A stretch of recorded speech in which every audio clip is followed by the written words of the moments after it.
We've all had projects that slip through our fingers. You start with a grand vision, but end up with results that just break your heart. Today, I'm opening up about mine. 7 years ago, I set out to create what I was sure was going to be my masterpiece. A miniature project that would wow the judges at one of the world's most prestigious painting competitions, Crystal Brush. Now keep in mind, I had only been painting at this point for 1 year, but I was confident, maybe even cocky. I had one local game store competition win under my belt, a model I loved, and an idea I was certain would blow everyone away.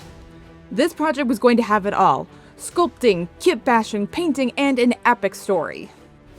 I was convinced I would walk into Crystal Brush and take down the likes of Sergio Calvo Rubio.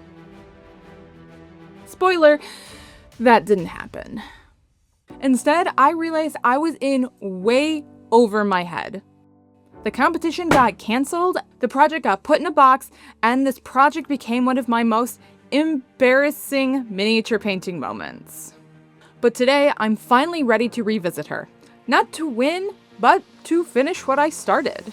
Along the way, I'll share 5 important lessons I learned from the experience, so maybe you can avoid making the same mistakes I did.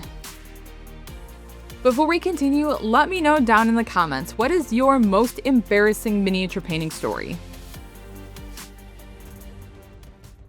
Let me tell you about the idea that started it all.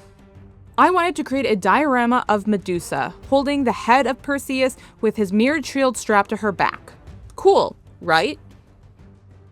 But here's the thing, 7 years ago, the selections of miniatures was so much smaller than it is now. And since I wanted to paint models beyond a 28mm, the selection was even more tiny. My options were either historical, really buff men, or scantily clad women. I bought this model solely for her pose. She wasn't quite what I envisioned, but I thought, it's fine. I'll sculpt and kit bash her to make her my dream miniature. And that's when things started to fall apart. I didn't just bite off more than I could chew, I choked. But before we talk about what I learned, let me be clear. The embarrassing part of this story is not the model itself. It's the level of cockiness I had about this project. Lesson 1. Be realistic about new skills. When I bought this model, I had never sculpted before. But I watched a few videos online and thought, how hard could it be? Answer, really hard. Green stuff, for those of you who don't know, is a sculpting material that is sticky, flexible, and incredibly frustrating to work with, at least for a beginner. There are so many little factors in getting green stuff to work. Using the right tools, at the right temperature, at the right time. There are just a lot of things that can make green stuff difficult. I removed the cape, added more cloth to the front and a bit of armor, as well as sculpting in the back of the skirt, and very sadly attempting hair on my decapitated head. Needless to say, it was rough. 7 years later, I still hate using green stuff, and honestly, sculpting just isn't my thing. So now, as I'm revisiting this project, I'm cutting and sanding away all of the bumps and mistakes I made the first time around. Do I know exactly what I'm doing? No. But this time around, the stakes are so much lower. I'm here to enjoy the process, not to achieve perfection. And honestly, that switch in mindset makes all the difference. Lesson 2. Be prepared to practice. This is something that should have been obvious to me, but wasn't, and is still a mistake I make today. Don't practice new skills on competition pieces. This project was not just my first attempt at sculpting, it was also my first attempt at kit bashing. To fit Perseus' shield under Medusa's hair, my brilliant plan was to cut away her hair, which would have been very difficult, time-consuming, and easy to mess up. Looking back, I'm amazed I didn't ruin the model. Then again, maybe I did and I just haven't admitted it. I should have practiced kit bashing on a cheaper model first. Attempting to place shields on the backs of other models could have helped me discover the best way to do this project and saved me a lot of frustration. It can be very annoying to do test models, that's why I never do them. But if you're about to start a piece that is very important to you, then practice before you start. This time, I'm taking a smarter approach. Instead of cutting away her hair, I'm reshaping the shield to fit around it. I have a dozen shields, so if my first one doesn't work out, I can just cut into a second one and everything is fine. Mistakes are inevitable when you're learning something, but they can be a lot less painful if you do them on a practice piece instead of the final piece. Let's take a break from talking about my really embarrassing story to talking about really cool t-shirts. Into the AM has the coolest and most comfortable graphic t-shirts, long sleeves, sweatshirts, and even clothing packs. And with holidays just around the corner, it's the perfect time to pick up something for yourself or as a holiday gift for those you love. I love their skeleton graphic tees, and you've seen me wear their long sleeve shirts in basically every video and at every convention. So you know I love these shirts. Click the link in the description box below for an additional 10% off. Okay, back to painting. Lesson 3. Aim smaller.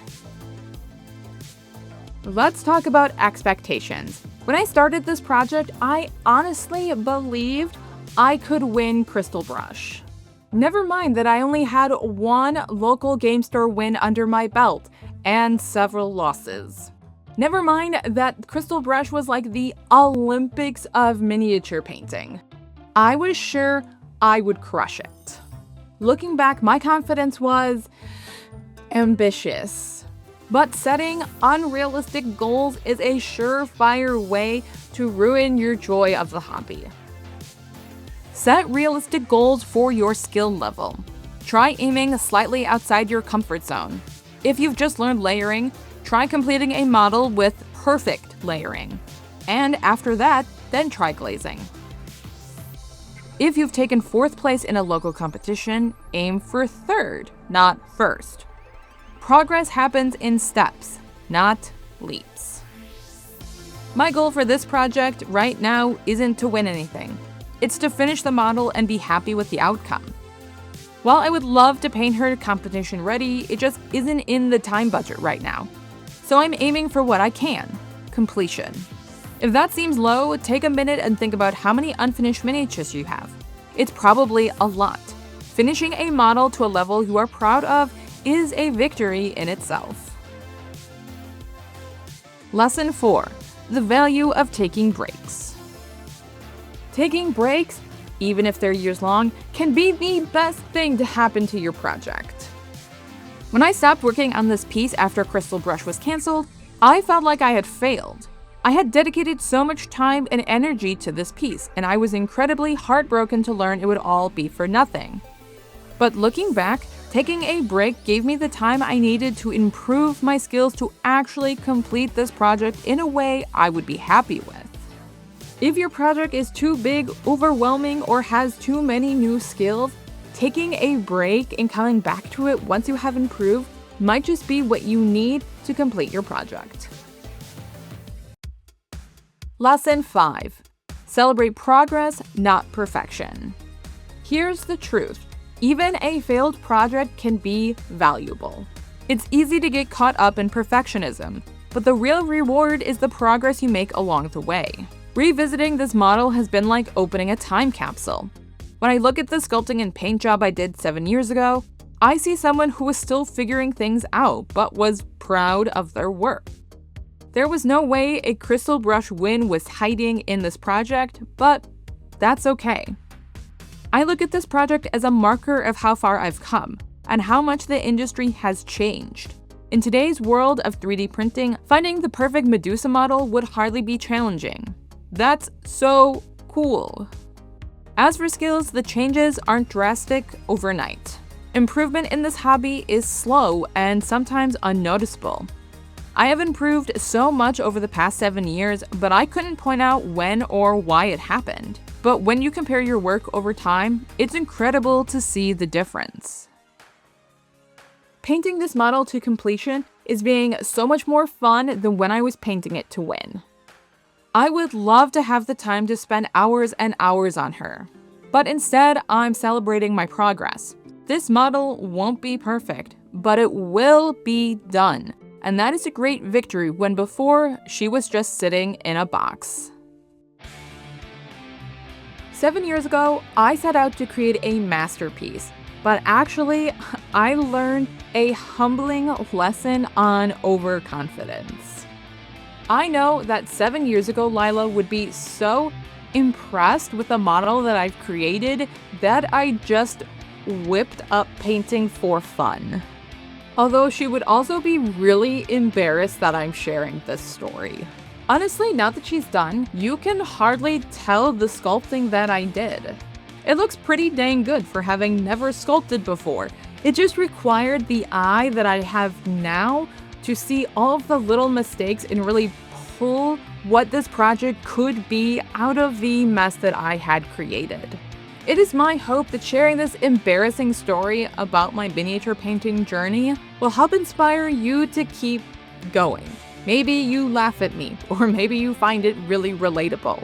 As long as I've inspired you to go pick up that paintbrush, that is the best reward that I could hope for. If you like what I do, you know the drill. Like, comment, subscribe. Go join me on Patreon. Thanks so much. I'll see you next time.